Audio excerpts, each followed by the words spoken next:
So, guys, 2 houses and 1 street. I think we've hit the ghost hunt motherlode. Oh, yeah. It's true, but you got to remember it's in, like, one of the most historical, oldest suburbs of Auckland. Yeah, I know. There's been reported hauntings for over 100 years. On this rainy night, we're going to spend the night in the most haunted street in Auckland.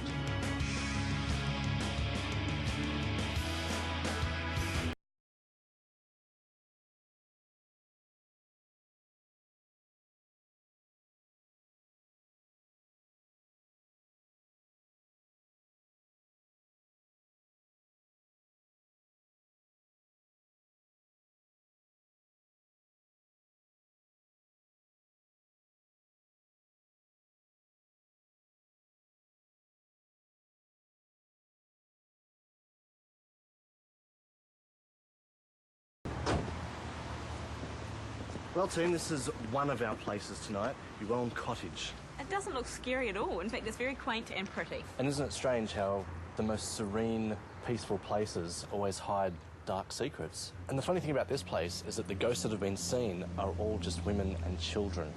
Well, this isn't the only place that we're going to walk through tonight, so shall we go for a wander up the road to the second place? Let's go. Oh, do you want to?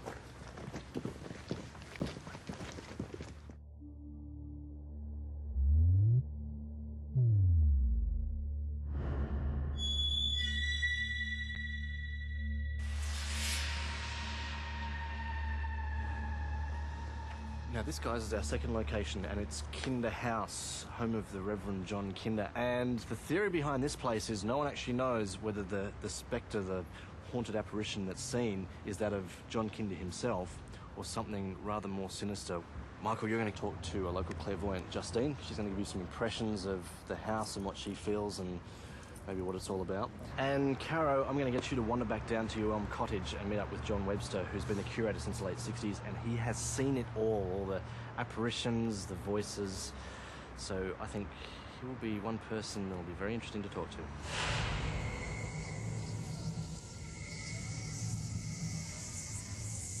So, John, tell me about Kinder House. On the opening day, I saw what I could normally say was a dark shadow going up the steps inside the house after the opening ceremony. The next occasion, the caretakers had seen people going up the stairs, or a person. The caretaker knew a little bit about the family and concluded that it was obviously the ghost of the Reverend John Kinder's brother. Now, Justine, being clairvoyant, did you get a strong impression from this place before you arrived here? Yeah, absolutely. Yeah, I did. I saw quite a lot of imagery, characters, that sort of thing. I felt that there was a man who was potentially involved with a bank or as a banker. And Henry was the brother of the Reverend John Kinder. Henry had an unfortunate life. He went to Australia with his wife.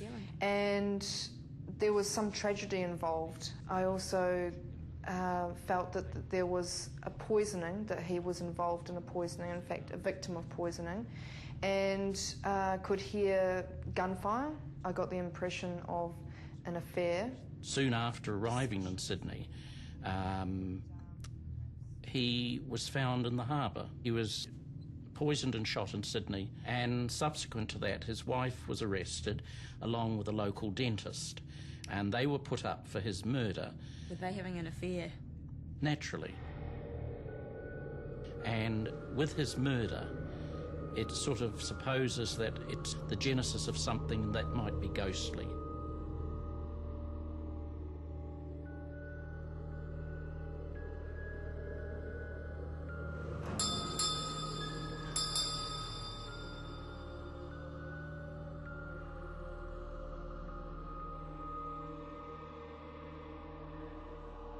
Mr. and Mrs. Lush came out here to New Zealand in 1850 with 4 children. Scarlet fever hit the country. 3 of the children died in a matter of 9 days.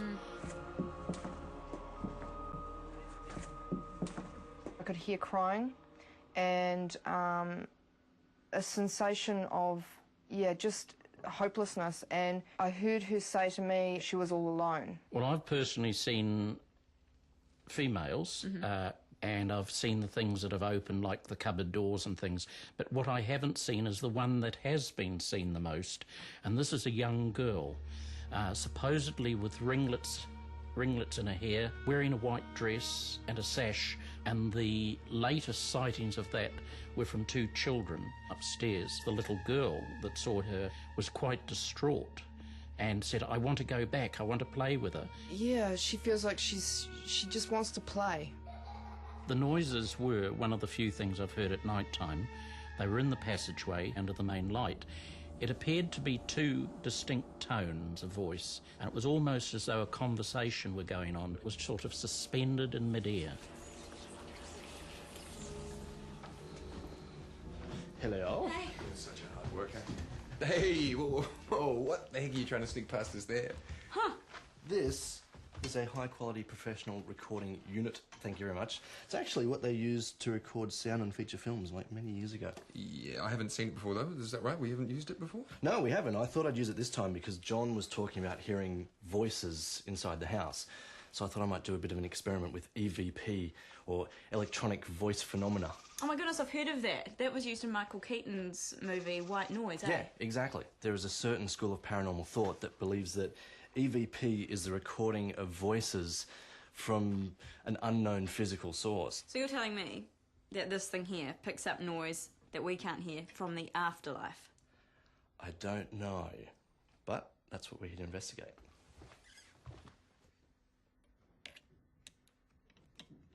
Bulk of the equipment that we use on Ghost Hunt is digital, which means that the information is digitally encoded onto the tape or the disc.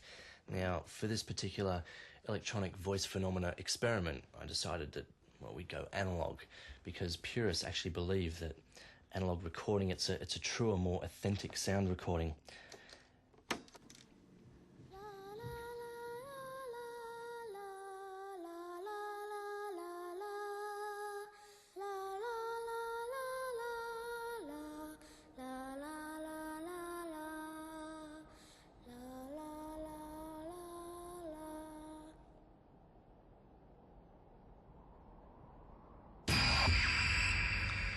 Get suited up, guys. Okay, I want for you. I'm You're going all to set? help you out. I'm down here, so you just Okay. yell and I'll grab everything. Beautiful. Torches? Yep. Oh, ta. Okay. One for yourself. Okay, what I'm going to get you guys to do is both start here at Ewelme Cottage. And Michael, you're going to continue inside, go for a bit of a wander through all the rooms and see what you can find. And Carolyn, I'm going to get you into Kinder House and check out what's up there. So be very careful and we'll see what we can find.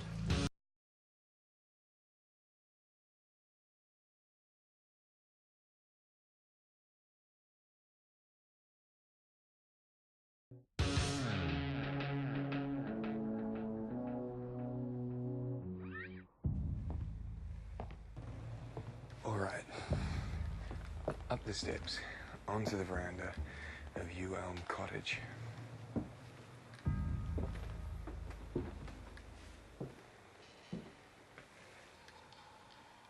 It's bizarre. There's a squeaking noise coming from somewhere. There's definitely some sort of squeaking.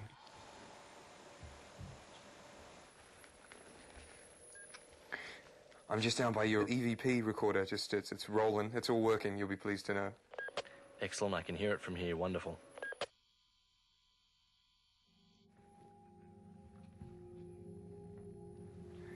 This place has been so beautifully restored. It gives you a better sense of the people that lived here. Gonna head back down into there, see if I can feel anything.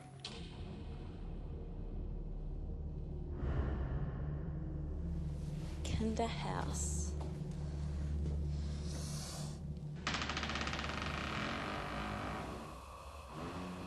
Are you there, Brad? Yep, I can see you on screen, Carolyn.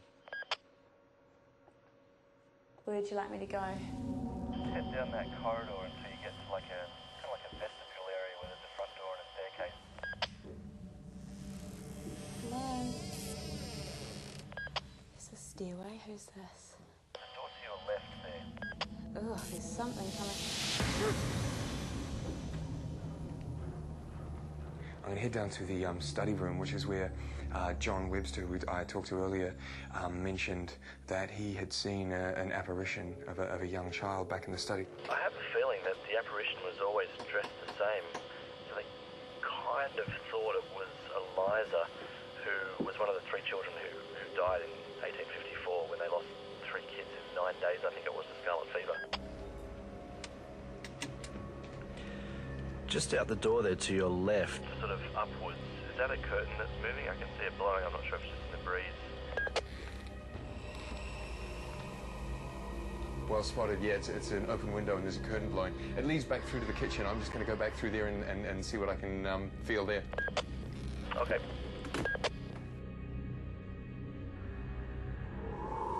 Oh, whoa, gust of wind. Okay, that's all right. It's...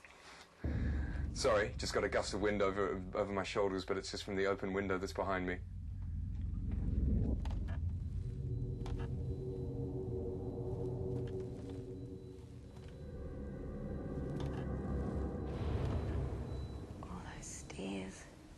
Now the stairs are actually where the apparition has been spotted in this place, dashing up the stairs, and people aren't actually sure who the apparition is. Some say it could be John himself keeping watch over his home. Some people say it's his brother Henry who was murdered. I hope I don't bump into him.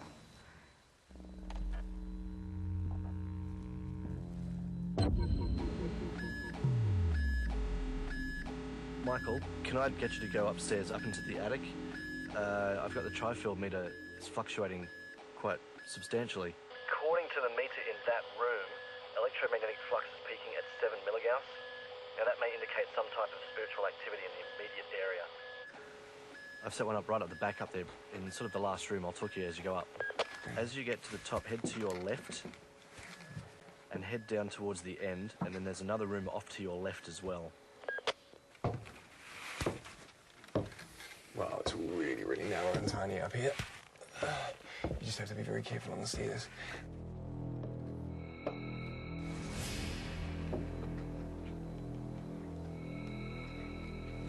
Okay, well, this is where the EMF is going off down here. I can hear it. This is where the place gets really, really narrow, really claustrophobic. Into this tiny, tiny little room. This is... Hey Brad, the EMF's going off. It's making a few noises, but it's only just getting up to about 1. It's not going off its nut or anything, so I don't know quite what the reading could be for.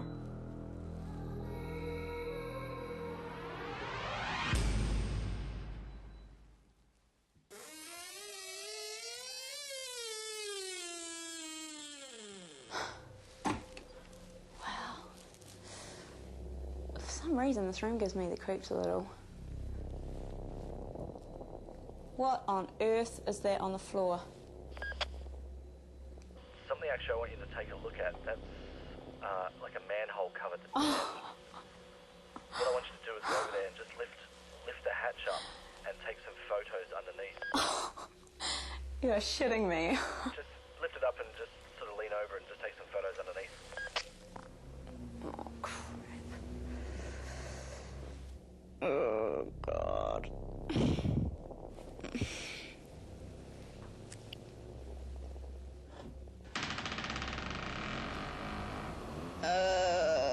You can just imagine someone hiding a... Oh, yuck. Ooh, that reminds me of being buried alive. I actually need you to lay down on your stomach and just put your hand down in there and just take a photo.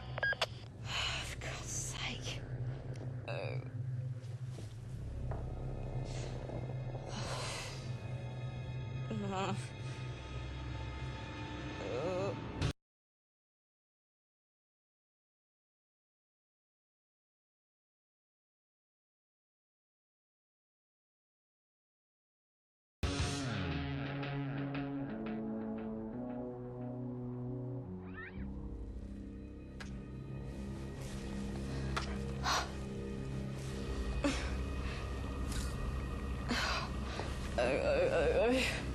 Okay.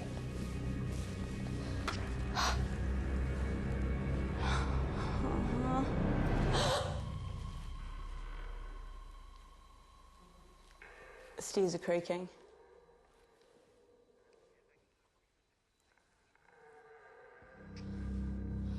Oh, shit.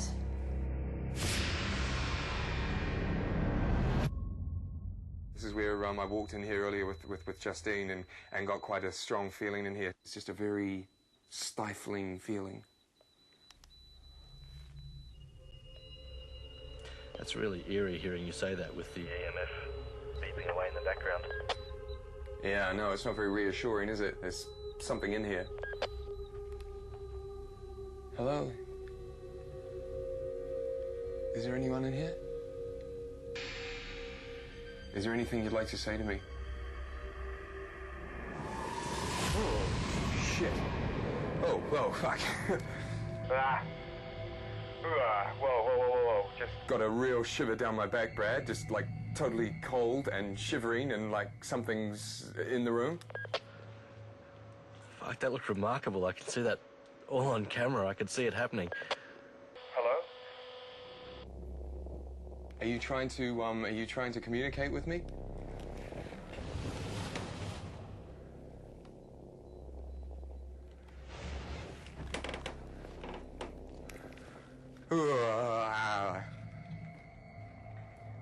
I can't hear anything. I just felt all the hairs on the back of my neck went up and I just got really, really cold. I'm probably going to come back downstairs, okay? Yeah, go for it. He's got a bit of a spring in his step now. He's moving quite quickly around the house.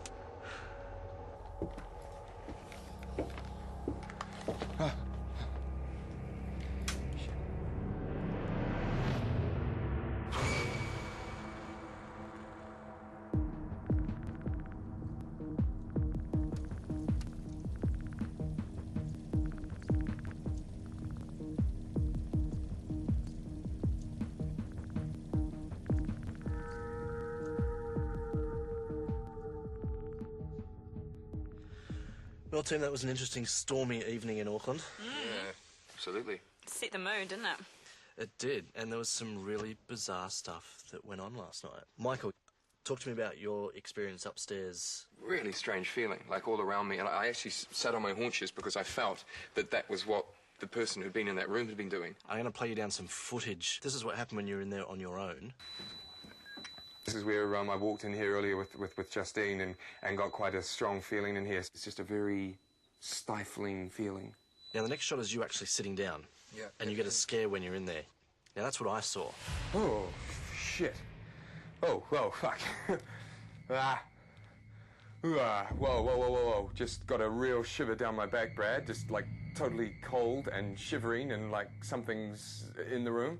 It was like something went over me, a crashing a wave, a cold energy that went all over me. Yeah. So, I mean, definitely you felt a presence there. Absolutely, yeah.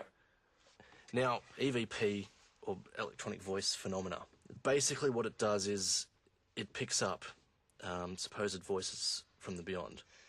And the theory is that these voices talk to us all the time. It's just at a level that we can't hear it. And what it basically did was just recorded throughout the night at a very high level. So it picks up all of that low-level, high-frequency stuff that just occurs around us all the time, that white noise. And I'll show you what we ended up coming up with.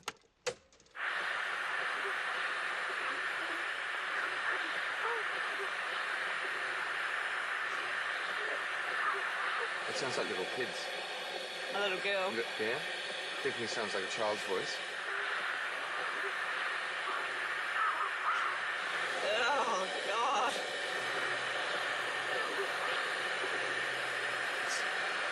Could you actually make out any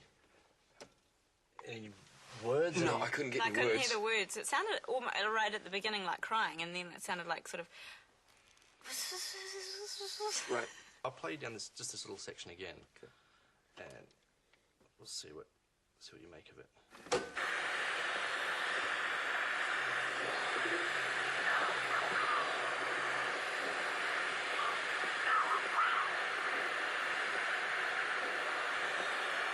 What did you hear? Oh, I don't know. I might be just imagining it, and I'll be make a dick of it. It's like I've been sitting here all night making a dick of myself, trying to work out what I was saying. What did you hear? I'm What not did you hearing else's- things now. Like something like "go away."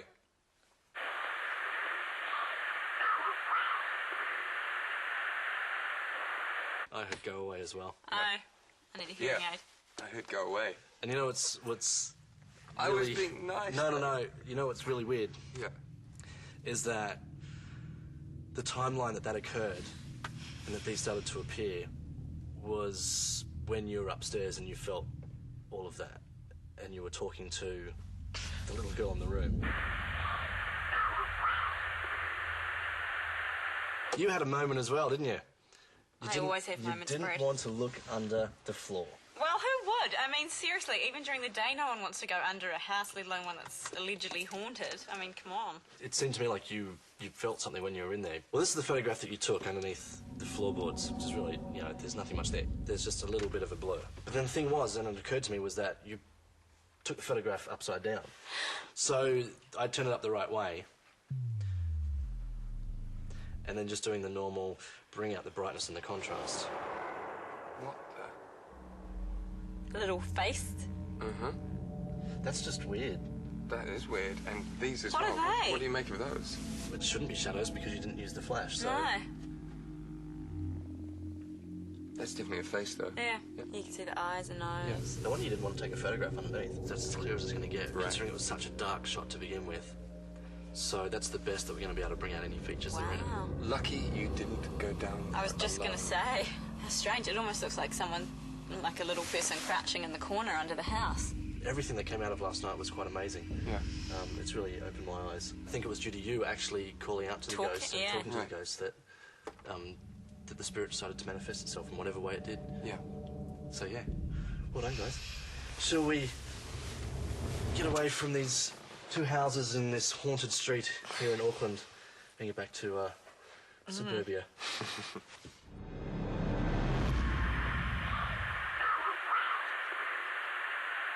Have the voices caught on EVP was just incredible. That little, you know, go away. It's just spooky, yeah.